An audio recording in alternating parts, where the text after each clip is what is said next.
Hello, ഞാൻ Sona, hair and ഹാപ്പിനെസ്സിലെ psychologist ആണ്. നമ്മുടെ എല്ലാവരുടെയും ജീവിതത്തിൽ ഒരുപാട് പ്രയാസങ്ങളും വിഷമങ്ങളും ഒക്കെ കടന്നു വരാറുണ്ട്. ഉദാഹരണത്തിന് പറയുകയാണെങ്കിൽ എക്സാമിൽ ഉണ്ടാകുന്ന തോൽവി, പലതരം രോഗങ്ങൾ, അല്ലെങ്കിൽ നമ്മുടെ പ്രിയപ്പെട്ടവരുടെ മരണങ്ങൾ, നമ്മുടെ തൊഴിലില്ലായ്മ, ഇതെല്ലാം നമ്മളെ ഒരുപാട് പ്രയാസപ്പെടുത്തിയിട്ടുള്ളതാവാം. ഈ ഒരു സമയത്തൊക്കെ നമുക്ക് ഒരുപാട് വിഷമങ്ങളും ഒരുപാട് പ്രയാസങ്ങളും അനുഭവിച്ചിട്ടുണ്ടാകാം. ആ ഒരു സമയത്ത് ചില ആളുകൾ പറയാറുള്ള കാര്യമാണ് എനിക്ക് ഡിപ്രഷനാണ് എന്നൊക്കെ. എന്നാൽ ശരിക്കും എന്താണ് ഈ ഡിപ്രഷൻ അഥവാ വിഷാദ രോഗം? മേൽ പറഞ്ഞിരിക്കുന്ന കാര്യങ്ങൾ അനുഭവിക്കുമ്പോൾ നമുക്കുണ്ടാകുന്ന വിഷമങ്ങളും അതൊക്കെയാണോ ഈ ഡിപ്രഷൻ എന്ന് പറയുന്നത്? ഇന്ന് നമ്മൾ ഡിസ്കസ് ചെയ്യാൻ വേണ്ടി പോകുന്നത് എന്താണ് ഡിപ്രഷൻ, ഡിപ്രഷൻ്റെ സിംറ്റംസ് എന്തൊക്കെയാണ് അതിൻ്റെ കാരണങ്ങൾ എന്നൊക്കെയാണ്.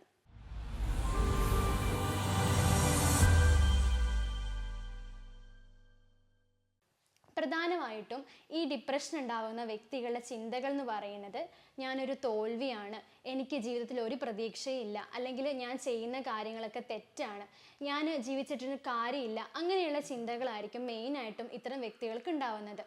അതുപോലെ തന്നെ ജീവിതത്തെ എപ്പോഴും പ്രതീക്ഷയില്ലാതെ നോക്കിക്കാണുന്ന ആളുകളായിരിക്കും ഇത്തരത്തിലുള്ള ആളുകൾ എന്ന് പറയുന്നത്.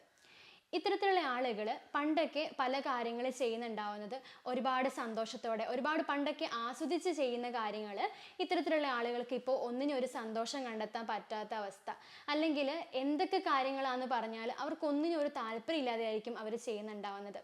പണ്ടൊക്കെ ഒരുപാട് നന്നായിട്ട് പാട്ടുകൾ കേൾക്കുകയും അല്ലെങ്കിൽ സിനിമകൾ കാണുകയും ചെയ്യുന്ന ആളുകളായിരിക്കാം.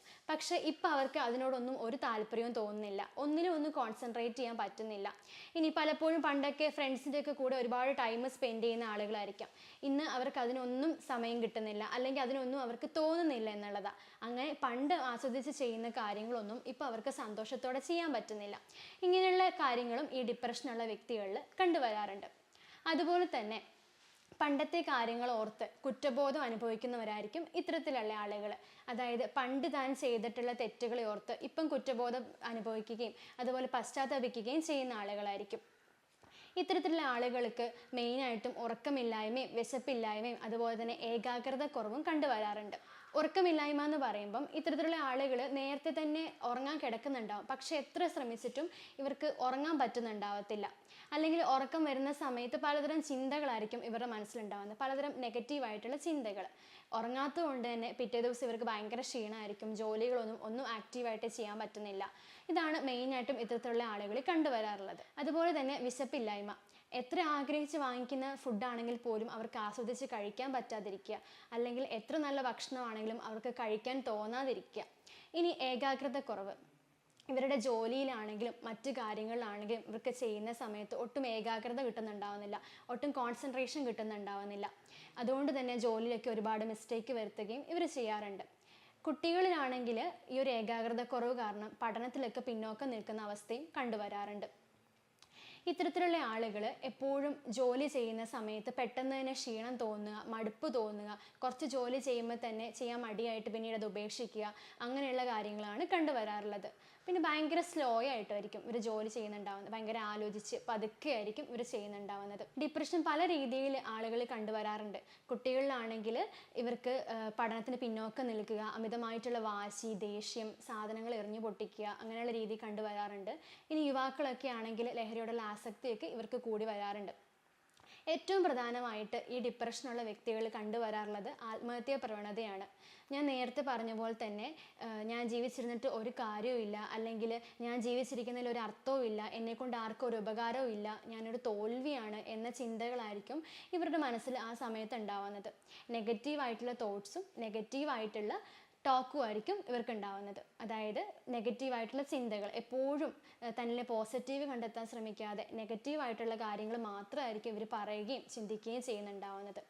ആ ഒരു സമയത്ത് ഇവർക്ക് ഭയങ്കരമായിട്ടുള്ള മാനസിക പിരിമുറുക്കവും അസ്വസ്ഥതയും നിരാശയും അമിതമായിട്ടുള്ള ഉത്കണ്ഠയൊക്കെ കണ്ടുവരാറുണ്ട്. അമിതമായിട്ടുള്ള ഉത്കണ്ഠ എന്ന് പറയുമ്പം വളരെ ചെറിയ കാര്യങ്ങളാണെങ്കിൽ പോലും അവർക്കത് ചെയ്യാൻ പറ്റാത്ത ഒരവസ്ഥ. ഇനി നിരാശ എന്ന് പറയുമ്പം അവരുടെ ജീവിതത്തെ നിരാശയോടെ ആയിരിക്കും നോക്കിക്കാണുന്നുണ്ടാവുക. ഞാൻ നേരത്തെ പറഞ്ഞ പോലെ ഒരു ഹോപ്പ്ലെസ് ആയിട്ട്, ജീവിതത്തിൽ ഒരു പ്രതീക്ഷയില്ല എന്ന രീതിയിൽ നിരാശയോടെ ആയിരിക്കും അവരവരുടെ ലൈഫിനെ നോക്കിക്കാണുക. അസ്വസ്ഥത എന്ന് പറയുമ്പോൾ മനസ്സൊരിക്കലും ഒരു സ്വസ്ഥതയില്ലാതെ ഒരു ഡിസ്റ്റർബ്ഡ് ആയിട്ടുള്ള ഒരു മൈൻഡ് ആയിരിക്കും അവർക്ക് ഉണ്ടാവുക. അതുപോലെ തന്നെ താല്പര്യക്കുറവ്, അവർക്ക് ഇഷ്ടമുള്ള കാര്യങ്ങൾ ചെയ്യാൻ പോലും അവർക്കൊരു താല്പര്യമില്ലായ്മ. ഞാൻ നേരത്തെ പറഞ്ഞ പോലെ ഇഷ്ടമുള്ള ഫുഡ് കഴിക്കാൻ, അല്ലെങ്കിൽ ഫ്രണ്ട്സിൻ്റെ കൂടെ കുറച്ച് സമയം സ്പെൻഡ് ചെയ്യാൻ, അതല്ലെങ്കിൽ അവർക്ക് ജോലി ഇഷ്ടമായിട്ട് ചെയ്യാൻ, അങ്ങനെയുള്ള കാര്യങ്ങൾക്കൊക്കെ അവർക്ക് ഭയങ്കര താല്പര്യം കുറവായിരിക്കും. അതുപോലെ തന്നെ ഇത്തരത്തിലുള്ള ആളുകൾ എപ്പോഴും ഒറ്റയ്ക്കിരിക്കാൻ വേണ്ടിയിട്ട് ആഗ്രഹിക്കുന്നവരായിരിക്കും. ഒരു ലോൺലിനെസ്, അതായത് എത്രയൊക്കെ ആളുകളുണ്ടെന്ന് പറഞ്ഞാലും ഇവരുടെ ചിന്ത ഞാൻ എപ്പോഴും ഒറ്റയ്ക്കാണ്, എനിക്കൊരു കാര്യം ഷെയർ ചെയ്യാൻ ആളുകളില്ല, അങ്ങനെയുള്ള ചിന്ത, എപ്പോഴും ഒറ്റയ്ക്കിരിക്കുക അല്ലെങ്കിൽ എനിക്ക് ആരുമില്ല എന്ന ചിന്തകളായിരിക്കും ഇവരുടെ മനസ്സിലോട്ട് കടന്നു വരുന്നുണ്ടാവുക. അതുകൊണ്ട് തന്നെ ഇവരെപ്പോഴും ഒരു സാഡായിട്ടായിരിക്കും ഇവരെ കാണുമ്പോൾ തന്നെ നമുക്ക് തോന്നുന്നുണ്ടാവുക. അതുപോലെ തന്നെ ഇവരുടെ ലൈഫിലെ ചെറിയ ചെറിയ കാര്യങ്ങളാണെങ്കിൽ പോലും ഇവർക്ക് തീരുമാനങ്ങളൊക്കെ എടുക്കാൻ ഭയങ്കര പ്രയാസമായിരിക്കും.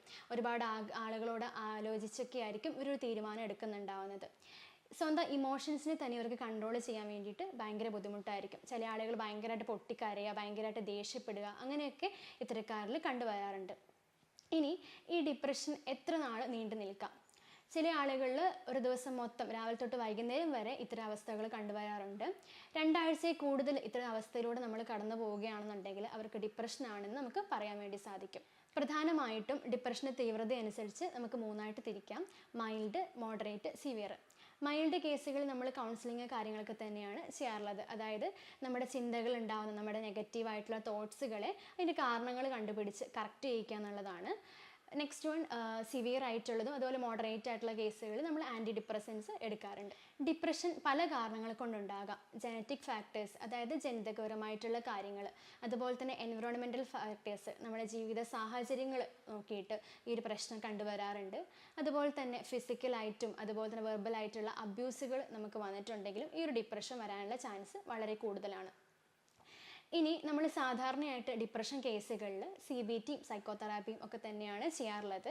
ആദ്യം തന്നെ നിങ്ങൾ സ്വന്തമായിട്ട് ഡയഗ്നോസ് ചെയ്യാതിരിക്കുക എന്നുള്ളതാണ്. നിങ്ങൾക്ക് ഇങ്ങനെ ഒരു പ്രശ്നം ഉണ്ടെങ്കിൽ തീർച്ചയായിട്ടും നിങ്ങളൊരു സൈക്കോളജിസ്റ്റിനെ കൺസൾട്ട് ചെയ്ത് അവരുടെ അടുത്ത് പോയിട്ട് ട്രീറ്റ്മെൻറ്റ് നേടുക എന്നുള്ളതാണ്. നിങ്ങൾക്കോ നിങ്ങളുടെ ഫ്രണ്ട്സിനോ ഇങ്ങനെയുള്ള പ്രശ്നങ്ങളുണ്ടെന്നുണ്ടെങ്കിൽ തീർച്ചയായിട്ടും ആദ്യം തന്നെ നമ്മൾ അവരെ ക്ഷമാപൂർവ്വം കേൾക്കുകയും അവർക്ക് ആവശ്യമായിട്ടുള്ള മാനസിക പിന്തുണ നൽകുകയും ചെയ്യണം. അതിനുശേഷം എത്രയും പെട്ടെന്ന് തന്നെ അവർക്ക് ആവശ്യമായിട്ടുള്ള ട്രീറ്റ്മെൻറ്റുകളും പ്രൊവൈഡ് ചെയ്യണം. അതുകൊണ്ട് തന്നെ നല്ലൊരു മെൻ്റൽ ഹെൽത്ത് പ്രൊഫഷണലിൻ്റെ ഹെൽപ്പ് ചോദിക്കേണ്ടത് അത്യാവശ്യമാണ്. വീണ്ടും ഇതുപോലുള്ള ഇൻഫോർമേറ്റീവ് ആയിട്ടുള്ള വീഡിയോ ആയിട്ട് കാണാം. Thank you.